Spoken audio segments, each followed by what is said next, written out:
Team इंडियानं नुकताच T20 विश्वचषक उंचावल्यामुळे आनंदी असणाऱ्या भारतीय क्रिकेट क्रीडाप्रेमींचे लक्ष आता पॅरिस ऑलिम्पिककडे लागून आहे।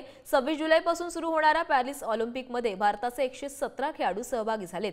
याआधी झालेल्या टोकियो ऑलिम्पिक 2020 मध्ये भारताने ऑलिम्पिक इतिहासातील सर्वाधिक 7 पदके जिंकली। यंदा भारत ही संख्या आणखी वाढवण्याच्या तयारीत असून अनेक क्रीडापटूंकडून पदकांची अपेक्षा केली जाते। पॅरिस ऑलिम्पिक 2024 ला 26 जुलैला सुरुवात होणार। विविध खेळांमध्ये भारताचे एकूण 117 खेळाडू सहभाग घेणार। भारत गतवर्षीचा 7 पदके जिंकण्याचा ऐतिहासिक रेकॉर्ड मोडण्याच्या तयारीत। बहुप्रतीक्षित पॅरिस ऑलिम्पिक 2024च्या उद्घाटन सोहळ्याला अवघे काही तास शिल्लक आहेत। शुक्रवारी शानदार उद्घाटन सोहळ्यानंतर 27 जुलैपासून प्रत्यक्षात खेळांना सुरुवात होईल। स्पर्धेमध्ये 200हून अधिक देशांचे 10,000हून अधिक खेळाडू सहभागी होत आहेत।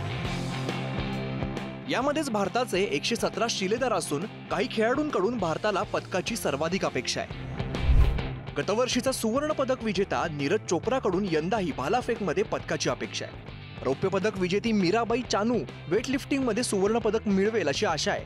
तर शूटिंगमध्ये सिफ्त कौर, संदीप सिंग, अर्जुन बबूतासह मनू भाकरकडून पदकाची अपेक्षा आहे। शूटिंगमध्ये भारत सर्वाधिक पदकं 4 ते 5 पदकं जिंकण्याची शक्यता आहे। बॉक्सिंगमध्ये महिला बॉक्सर निखत जरीनसह लवलीना बोर्गोहेनकडूनही पदकाची अपेक्षा आहे। कुस्तीत महिला खेळाडू अंतिम पंघाल आणि विनेश फोगाटकडून पदकांची अपेक्षा आहे। बॅडमिंटनमध्ये मुंबईकर चिराग आणि सात्विकच्या जोडीकडून गोल्डची अपेक्षा, तर PV सिंधूकडे सुद्धा लक्ष आहे। पॅरिस ऑलिम्पिकमध्ये भारतीय खेळाडू यावेळीही पदकांची लयलूट करून देशाची प्रतिष्ठा आणखीन वाढवतील अशी आशा प्रत्येकाला आहे। तर या सर्व खेळाडूंसोबतच भारत नेमबाजीतील इतर प्रकारातही मेडल जिंकू शकतो। याशिवाय भारताचा राष्ट्रीय खेळ हॉकीमध्येही भारताची पुरुष संघ यंदा मेडल जिंकेल अशी आशा आहे।